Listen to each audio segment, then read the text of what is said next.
Bonsoir à toutes et à tous. Il est 22 h, bienvenue à vous pour cette nouvelle édition. Voici les principaux titres. Aujourd'hui, le président de la République a fixé un cahier de charges nouveau pour les ambassadeurs djiboutiens. Et Djibouti, à l'instar du reste du monde, a célébré également aujourd'hui la journée mondiale de l'enfance au Palais du Peuple.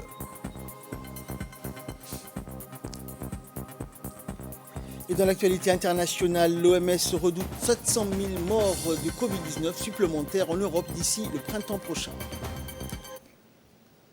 Voilà pour les titres, bonsoir à tous. Le président de la République, Ismaël Omar Guelleh, a procédé à la définition des modalités d'approche et d'action nouvelles pour notre diplomatie. Le chef de l'État s'est livré à cette mise au point aujourd'hui au Palais de la République à l'occasion d'une audience avec un groupe d'ambassadeurs djiboutiens affectés à de nouvelles chancelleries. Lors de cette réunion, le numéro 1 djiboutien s'est tout d'abord expliqué sur les principes à l'origine du recadrage pressenti dans notre action diplomatique. Il a à cet effet cité la reconfiguration géostratégique de l'ordre régional et international comme les raisons visant à redéfinir les objectifs et pratiques auxquels doit désormais souscrire notre politique étrangère et indiquer à ce propos que notre pays ne pouvait s'autoriser le luxe de ne pas calquer ses objectifs et priorités sur le principe des changements diplomatiques profonds en cours dans la région et dans le reste du monde. Le président de la République fit par conséquent observer combien la conformité à une synergie parfaite d'action et de décision avec le ministère de tutelle s'érigeait désormais en une éthique incontournable de travail pour nos diplomates. Et dans les consignes remises, le président Guelleh a souligné aussi que les modalités d'approche nouvelles devaient toujours être menées de pair avec les objectifs stratégiques et relatifs à la préservation de nos intérêts suprêmes. Il mit surtout à profit cette audience pour réaffirmer son attachement à la poursuite des efforts de notre diplomatie en faveur du développement national. Au nombre de 3, les ambassadeurs reçus ce mercredi par le président de la République et en partance pour prendre la tête de chancellerie djiboutienne au sein des pays frères et amis sont composés de diplomates chevronnés et qui ont tous fait de brillantes carrières. Il s'agit en effet de Mohamed Dahoud Helsi, nommé ambassadeur de la République de Djibouti auprès du Royaume du Maroc. Il était jusqu'alors notre ambassadeur auprès de la République arabe d'Égypte.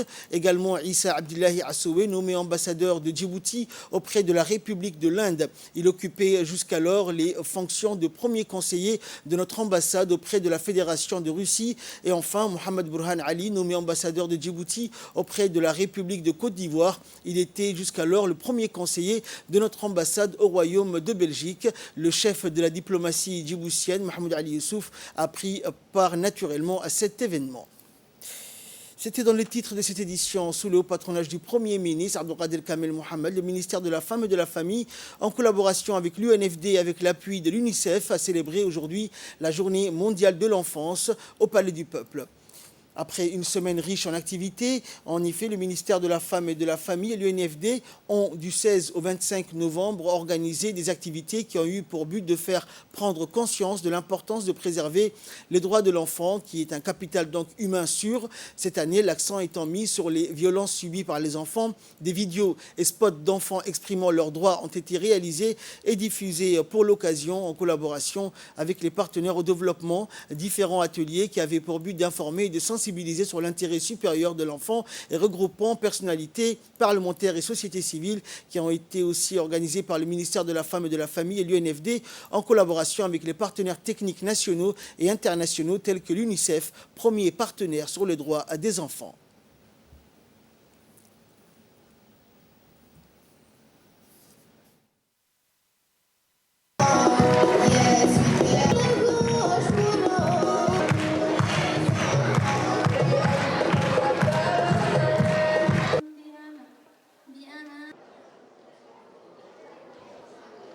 Je me serre contre toi. Toute fille devrait-elle plus sacrifier? Le droit d'aller à l'école, oui, ça c'est le droit d'être éduqué. Qui d'autre? Bien, alhamdulillah. Cet événement marque cette année la célébration 32e anniversaire de l'adoption pour l'Assemblée générale des Nations unies de la Convention relative aux droits des enfants. Excellences, Mesdames et Messieurs, la pandémie de Covid-19 a provoqué la plus grande perturbation de progrès pour les enfants à travers le monde dans l'histoire moderne. La plus forte augmentation de l'extrême pauvreté depuis le début de la série chronologique contemporaine, avec des implications catastrophiques chez les enfants. Écoutons à présent l'intervention de la ministre de la Femme et de la Famille, Mouna Ousmane Adel. Permettez-moi, en mon nom et à tous vos noms, à tous, de remercier Monsieur le Premier ministre de nous honorer de sa présence et de louer votre présence à tous dans notre rencontre que nous avons dédiée à l'enfance et à ses problématiques actuelles et ses perspectives à l'avenir depuis qu'un décret présidentiel l'a institutionnalisé. Notre réunion aujourd'hui et les ateliers qui lui ont été agencés, qui traitaient en particulier de l'importance des consultations prénatales et du travail illicite des enfants, ainsi que les violences faites aux enfants, étaient d'autant d'occasions de renouveler l'intérêt permanent accordé par l'État djiboutien à la promotion de l'enfance. Je n'ai pas besoin de rappeler ici la sollicitude dont le président de la République, son Excellence M. Ismaël Omar Guelleh, entoure les enfants du pays du fait qu'ils constituent la priorité de notre développement et que c'est avec leur développement cognitif, physique, optimal que se construira l'avenir du capital humain de Djibouti. Sans oublier les efforts inlassables de la Première Dame et présidente de l'UNFD, Mme Khadra Mahmoud Haïd, pour la promotion des droits, l'accompagnement et la garde des enfants abandonnés au sein de l'orphelinat. Cet intérêt porté aux enfants au plus haut sommet de l'État est autant plus justifié que la question de l'enfant est complexe, nécessitant un appui ferme de la part de plusieurs parties, dont je citerai le gouvernement, la société civile, les entreprises locales, économiques et les communautés. Mesdames et messieurs, les réalisations en Djibouti en faveur de ces enfants sont importantes en termes de protection juridique, de santé, d'éducation, de protection sociale et de parité du genre.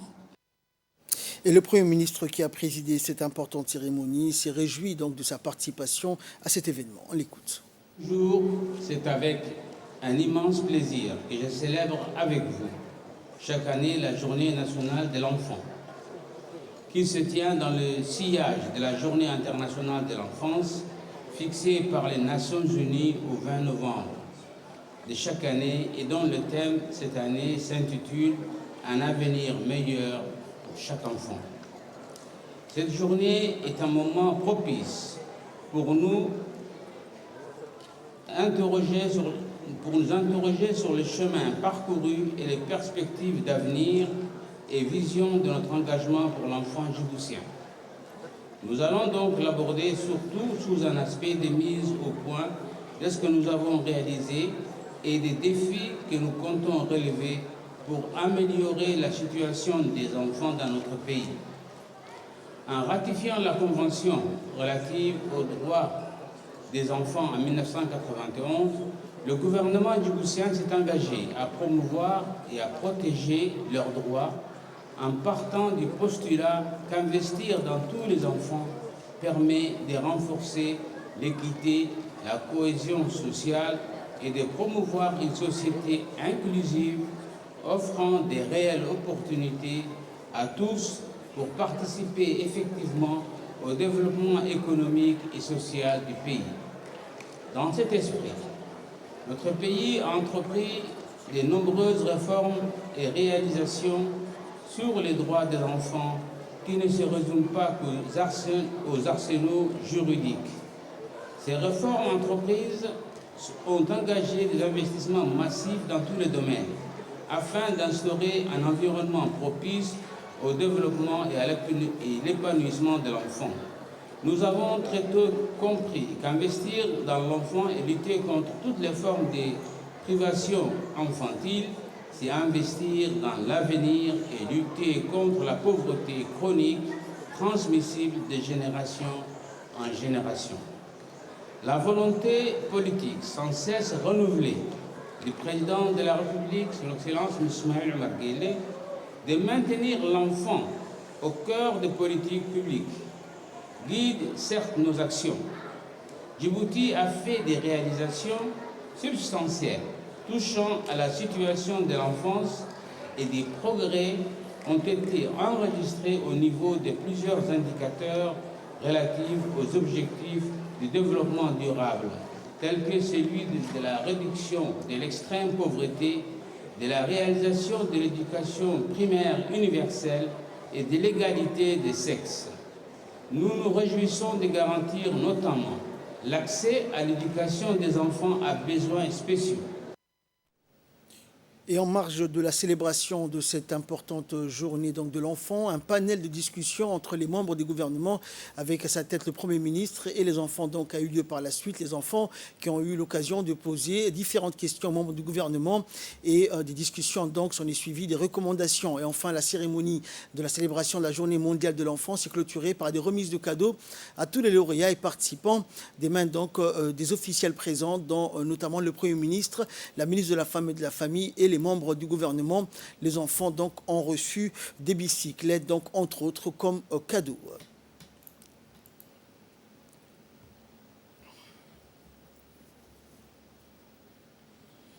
Le président de l'Assemblée nationale, Mohamed Ali Hamad, a reçu aujourd'hui la visite de courtoisie du nouvel ambassadeur de la République de Cuba, accrédité récemment à Djibouti, Marcelo de la Caridad Caballero. Les deux hommes ont évoqué l'état des relations d'amitié et de coopération entre les pays, ainsi que les voies et moyens de le raffermir davantage.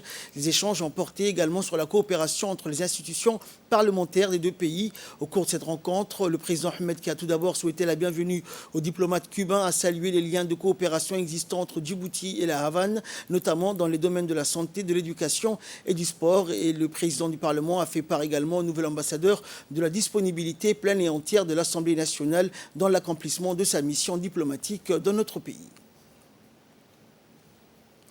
Le Djibouti Palace Kempinski a abrité aujourd'hui une importante réunion à l'endroit des attachés de défense des forces armées djiboutiennes, la première du genre, initiée par le directeur de la Direction générale des relations internationales, le lieutenant-colonel Ibrahim Zakaria Acher. Cette réunion d'intérêt commun est primordiale a été présidée par le ministre de la Défense chargé des relations avec le Parlement, Hassan Omar Mohamed Burhan. À son arrivée, le ministre de la Défense a été accueilli par le chef d'état-major général des armées, le général de corps d'armée, Zakaria Cheikh Ibrahim, et du général de brigade Taher Ali Mohamed, chef d'état-major de la Défense, du directeur de la Direction générale des relations internationales. Avant d'accéder à la salle de réunion, le ministre de la Défense a eu une première réunion en aparté avec le chef d'état-major, le général de brigade et le colonel-major Mohamed Kayad Guelleh pour un débriefing de cette réunion à l'endroit des attachés de défense des forces armées djiboutiennes, la première du genre organisée à Djibouti. Après ce court débriefing, le ministre de la Défense est donc accompagné du chef d'état-major et des autres hauts officiers supérieurs de l'état-major de Djibouti a pris part donc à la réunion proprement dite. L'objectif de cette réunion étant de pouvoir établir une ligne de route pour nos attachés de défense accrédités dans les pays amis, conformément aux intentions du commandement militaire. L'importance de cette réunion réside dans sa capacité à permettre dans l'avenir à établir fructueusement des relations de coopération militaire prometteuses et efficaces avec nos pays amis. Et parmi les pays accrédités, on peut souligner la Somalie, le Kenya, le Soudan, l'Égypte, le Maroc, la Russie, l'Arabie Saoudite, les États-Unis, l'Éthiopie, la Chine et la France. Au total, les forces armées djiboutiennes sont représentées dans 11 pays. Et dans la série des interventions, le chef d'état-major général des armées, le général de corps d'armée, Zakaria Cheikh Ibrahim, a donc souligné l'importance de la réunion à l'endroit des attachés de défense des forces armées djiboutiennes. On écoute le général. Je voudrais tout d'abord, au nom des armées, glorifier le Tout-Puissant pour nous avoir accordé les bienfaits de la paix et la stabilité dans notre pays et nous avoir permis ce regroupement aujourd'hui ici à l'hôtel Kempinski. Nous sommes conscients des événements inquiétants qui se déroulent à ce moment même dans toute notre région. En particulier dans notre pays ami, pays voisin, Éthiopie. Cela exige de notre part une vigilance absolue, car la responsabilité nous a comme imprimé en tant que force de défense et de sécurité, garant de la souveraineté du pays. Aussi, pour faire face à ces menaces pouvant fragiliser la stabilité de notre pays, j'insiste une fois de plus sur notre cohésion, le respect de la hiérarchie et la consolidation de notre unité nationale. En plaçant avant toute chose, l'intérêt suprême de notre cher pays, ou chère patrie. La réunion d'aujourd'hui, première de son genre, depuis la mise en place des attachés de défense, s'inscrit dans le cadre de la réorganisation de nos armées, conformément à la nouvelle doctrine militaire qui sera appliquée à partir de depuis 2022. Il s'agit ici du développement de la Direction générale des relations internationales qui figure parmi les grands projets de montée en puissance de nos forces armées. Je profite de cette occasion pour remercier l'ensemble de nos attachés de défense accrédités dans les pays amis pour leur présence à cette rencontre qui leur est spécialement organisée. Et poursuivant son allocution, le chef d'état-major général des armées a exhorté les attachés de défense des FAD à l'application de cette nouvelle ligne de route qui sans doute permettra la bonne conduite de nos relations de coopération avec les pays amis. Avant d'harmoniser les actions menées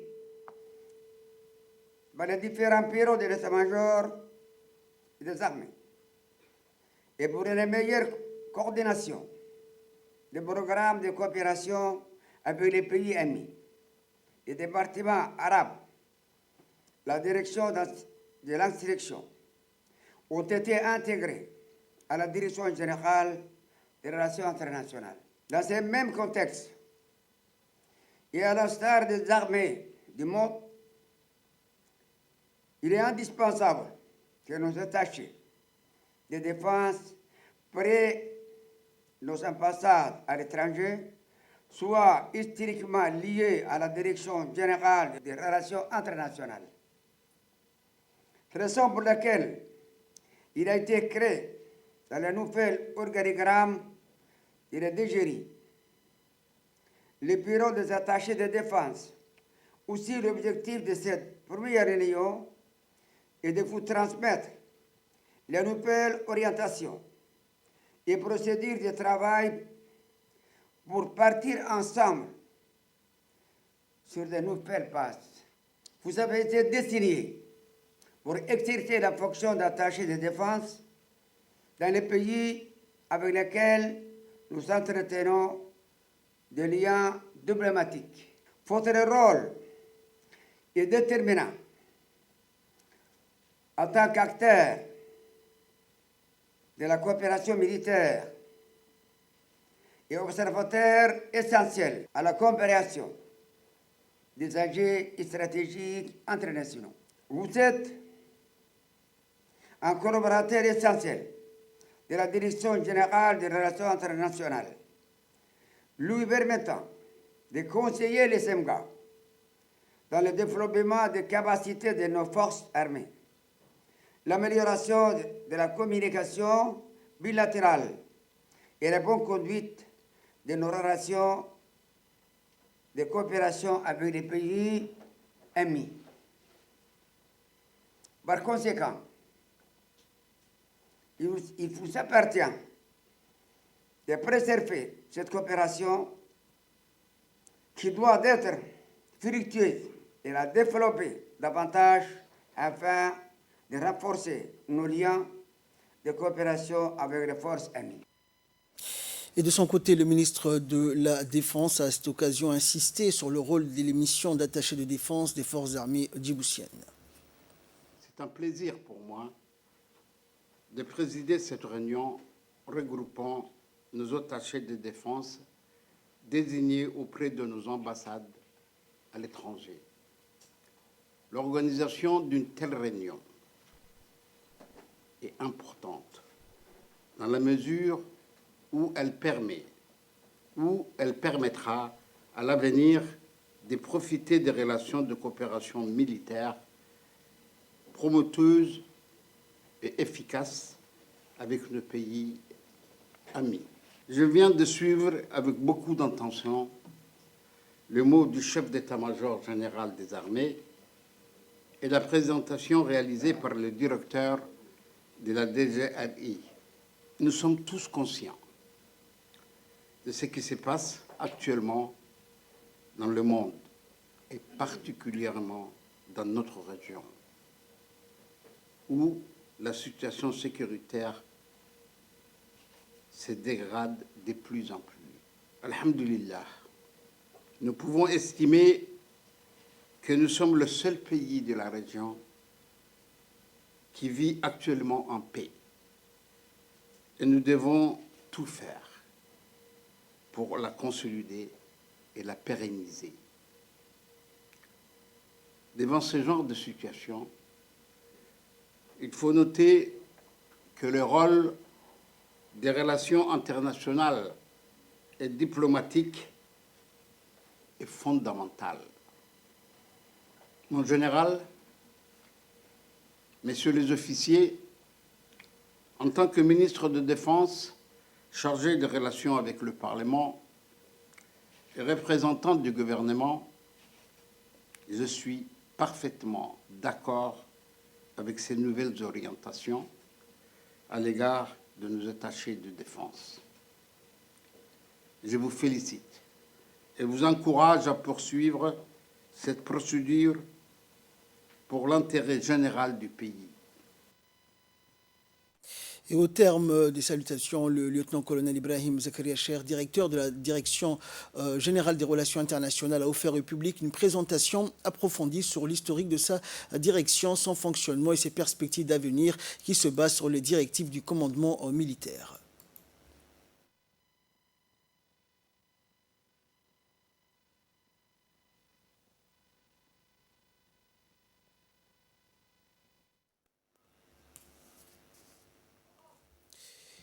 Et suite donc à cette présentation riche en détails et une séance de prière, donc implorant la miséricorde de Tout-Puissant et son assistance au quotidien, a été lue par les ulama des forces de défense et de sécurité présents lors de cette réunion. Et la photo de famille donc a clôturé cette première journée d'information à l'endroit des attachés de défense des forces armées djiboutiennes.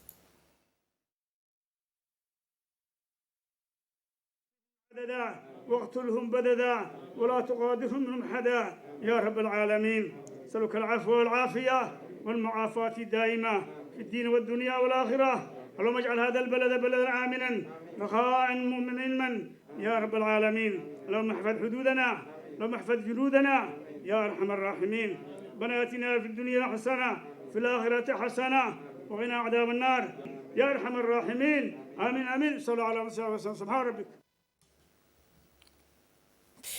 Dans l'actualité également, le ministre de la Santé, Dr Ahmed Roblé, a présidé aujourd'hui en fin de journée la clôture du 4e comité du projet Covid-19 de l'IGAD, organisé par le département santé et développement de l'IGAD. Cette réunion de 3 jours, qui revêt une importance capitale, a été rehaussée par la participation massive des délégations des pays membres et des partenaires de l'IGAD. Une réunion qui avait pour mission de coordonner les actions des pays membres, le partage des expériences, mais aussi la mise en place d'une plateforme de données digitalisée et d'autres points capitaux. Les participants, au cours de ces 3 jours donc, ont évoqué les progrès du projet pour tous les composants IGAD, la mise en place d'une action commune portant l'intensification des capacités des laboratoires d'essai pour l'état du Covid-19 et les commentaires des différents ministères et engager des réflexions sur les activités de mise en œuvre au niveau national.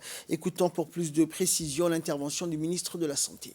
Cette question du Covid, depuis maintenant 2 ans et demi, tient en haleine la communauté internationale par son ampleur, par son impact sur le plan sanitaire, mais également socio-économique.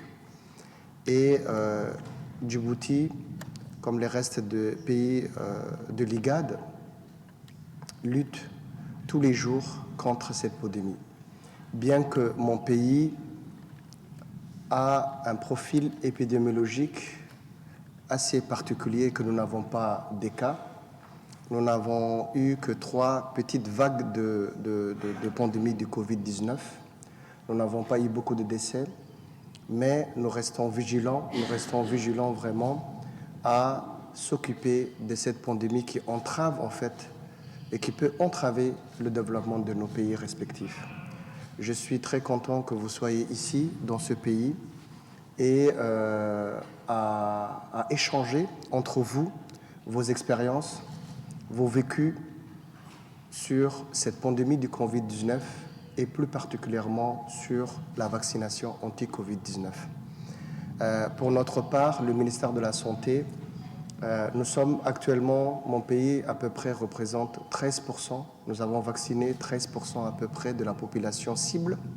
Donc, nous avons assez de vaccins. Nous sommes un des rares pays de l'Afrique et particulièrement des pays de l'IGAD à disposer d'assez de vaccins pour toute la population djiboutienne, mais également pour les populations flottantes, les populations réfugiées, mais également les personnes qui traversent les frontières.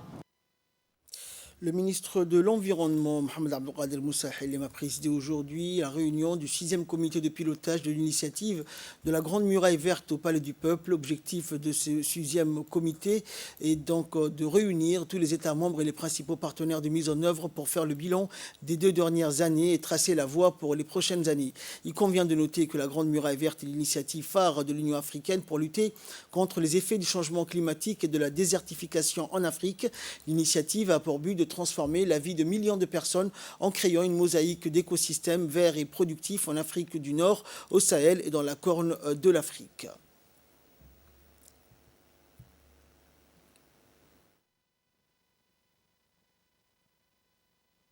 Je vous propose à présent de suivre l'intervention du ministre de l'Environnement. Nous tenons cette réunion à un moment qui peut être décrit comme le plus prometteur pour l'initiative de la Grande Muraille Verte. Il me plaît de souligner que l'initiative de la Grande Muraille Verte a parcouru un long chemin. Depuis ses débuts très modestes en 2007 jusqu'à devenir l'une des initiatives les plus reconnues en matière de gestion durable et de restauration des terres. L'objectif de ce 6e comité de pilotage régional est de réunir tous les États membres et les principaux partenaires de mise en œuvre pour faire le bilan de ces 2 dernières années et tracer la voie des prochaines années. Depuis la 5e édition du comité de pilotage régional qui s'est tenu à Dakar en 2019, l'initiative a connu une transformation significative. Les résultats du sommet One Planet, le 7e Conseil des ministres, les événements organisés lors du COP26 à Glasgow, le lancement de la ligne de front de l'initiative de la Grande Muraille Verte sont quelques-unes des événements qui seront sous le projecteur au cours des 3 prochains jours. Je n'ai pas l'intention de vous faire un cours sur les dangers que représente la dégradation des sols, la désertification, la sécheresse et les changements climatiques en Afrique, notamment dans les zones arides. Cependant, il est nécessaire de souligner qu'il s'agit de menaces existentielles pour les populations vivant dans les zones arides. La République de Djibouti a déployé des efforts considérables dans la mise en place d'institutions, des législations et des politiques pour mener à bien sa gouvernance environnementale. Dans un premier temps, rappelons ici la place primordiale de Djibouti dans l'initiative africaine de la Grande Muraille Verte. Suite à l'élaboration d'une stratégie et d'un plan d'action dans lesquels ont été identifiés les projets à mettre en œuvre pour l'édification de la Grande Muraille Verte, des actions de reboisement et de régénération des écosystèmes ont été réalisées dans l'ensemble des régions de Djibouti.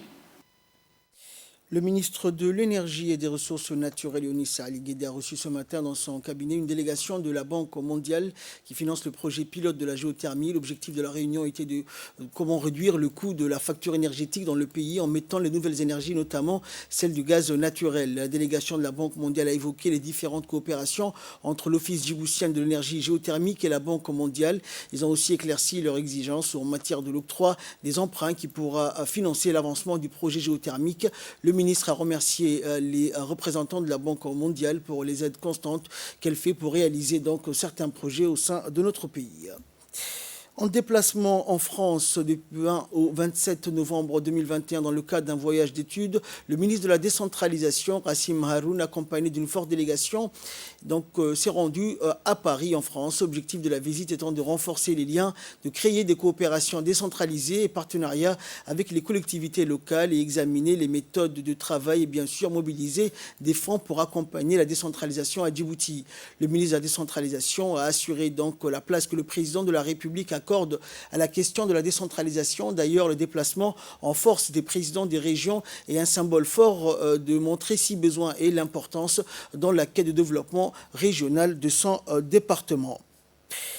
Dans le cadre des opérations de plantation d'arbres en République de Djibouti lancées par le président de la République, une importante cérémonie de remise de certificats au profit des jeunes issus des conseils de quartier a eu lieu ce matin à la mairie. Afin de lutter contre le réchauffement climatique, la maire de la ville de Djibouti, Fatouma Awale, avec l'appui et le soutien du ministère de l'Agriculture, a organisé des formations d'encadrement pour les plantations d'arbres et a octroyé des outils de jardinage.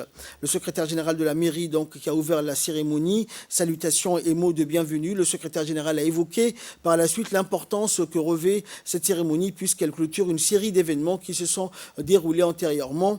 Ainsi, environ 200 jeunes issus des différents conseils de quartier ont été initiés dans les techniques de planting à la direction de l'agriculture du ministère de l'Agriculture afin de superviser des campagnes de plantation d'arbres dans les quartiers de la capitale. À la fin de la cérémonie, il a été procédé à la remise des certificats de planting. Qui consiste à planter des arbres sur tous les territoires nationaux. Donc la capitale de Djibouti est l'une des principales zones de plantation d'arbres et c'est la ville de Djibouti qui regroupe la plus grande population djiboutienne. Afin de réaliser ce programme, la mairie nous a dépêché des jeunes issus des quartiers, des conseils de quartier qui ont été formés au sein de la direction de l'agriculture durant 3 jours dans une formation très pratique. Et dans la continuité de la célébration de la Semaine nationale du handicap, l'Agence nationale des personnes handicapées a organisé aujourd'hui, en partenariat avec le ministère de la Santé et du ministère de l'Éducation nationale, une formation pour les formateurs sur le diagnostic précoce des signes bénins ou avant-coureurs des déficiences chez les enfants au centre de formation des enseignants de l'enseignement fondamental. Il s'agit d'une formation de 2 jours qui sera dispensée par les spécialistes de la santé du 24 au 25, destinée à une vingtaine d'enseignants. Une formation qui permettra aux professionnels de détecter les premiers signes et de mettre en place un accompagnement ou des interventions personnalisées chez les enfants. Ces initiatives répondent au souci du gouvernement d'améliorer le cadre de vie des enfants à besoins spéciaux et de faciliter leur insertion sociale. Que ce soit des problèmes de surdité ou d'autisme qui a été dispensé par les experts et les spécialistes du ministère de la Santé, accompagnés par l'Agence de détection des handicapés.